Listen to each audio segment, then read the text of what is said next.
Olá pessoal, aqui é o professor Paulo Mendes trazendo mais uma videoaula sobre contratos, direito civil contratos. Agora para falar da execução forçada pelo Poder Judiciário.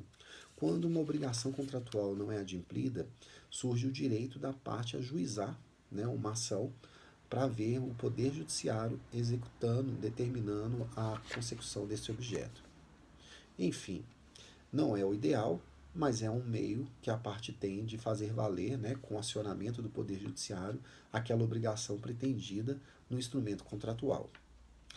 De fato, quando não é possível cumprir exatamente aquela obrigação, porque o objeto, por exemplo, já se deteriorou ou pereceu, né, então é fisicamente impossível, ou quando é juridicamente impossível, nem é mais viável, né, que exatamente aquela obrigação seja cumprida, a gente não vai falar de execução específica, a gente vai falar de execução genérica nesses casos.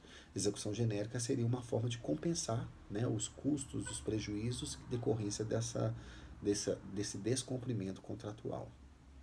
Interessante notar que em muitos desses casos o devedor está insolvente. E quando o devedor está insolvente e ele tem mais credores, né, do que os seus recursos financeiros conseguem pagar, surge a figura do concurso de credores.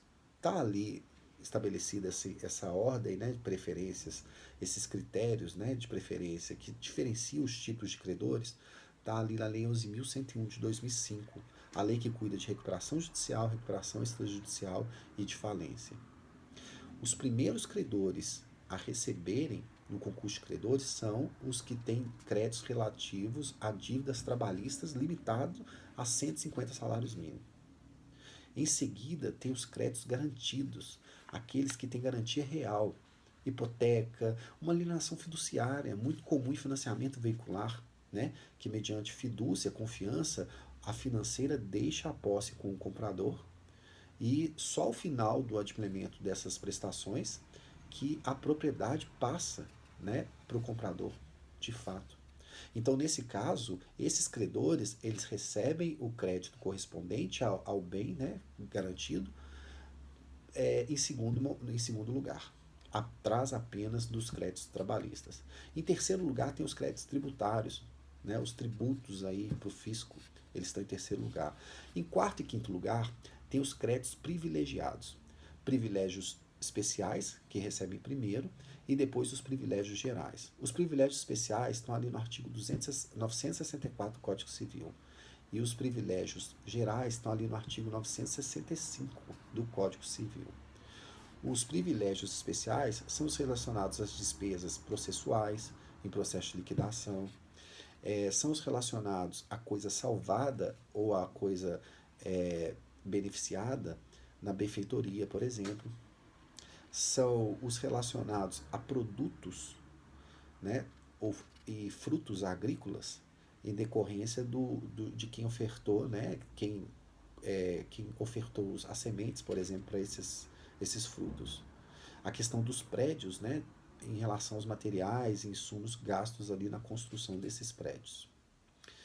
E já os de ordem geral estão relacionados ali a despesas com funeral do devedor, o luto, né, e despesas com, em geral, assim, a questão do falecimento do devedor, ou seja, são secundários em relação a esses privilégios especiais. Mas não acaba por aqui.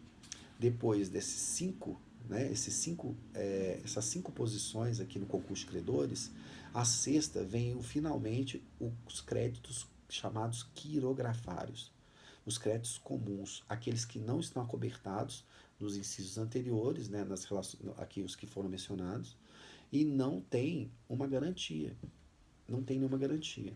Então são créditos comuns. Para além disso, e se sobrar recurso depois disso, as multas contratuais. E por último, e somente por último, no oitavo ali, na oitava posição no concurso de credores, os tidos como créditos subordinados. Esses créditos subordinados, eles podem ser convencionados entre as partes num contrato. Olha, se eventualmente, né, houver uma execução aqui, né, de crédito, esse crédito aqui relativo a esse contrato vai ser denominado subordinado. para que fique por último mesmo, para que seja pago só se sobrar, só se depois que pagar todos os outros. Mas, em geral, mesmo não convencionados, os créditos subordinados são créditos entre devedor e familiares, entre devedor e outros sócios, entre aquele recurso que o devedor emprestou, né, enquanto pessoa física, para a pessoa jurídica dele, esses que é o crédito de suplementos. Esses créditos, eles são assim, só são pagos se tiver sobrado depois de pagar todo mundo, tá? E é interessante que o artigo 962 ainda traz uma regra interessante. Entre os credores que estão ali na mesma posição no concurso de credores, não havendo recursos para que pague todo o crédito correspondente, deve ser rateado, né, proporcionalmente entre eles. Ou seja, no pior dos cenários, é uma solução aí mais racional possível.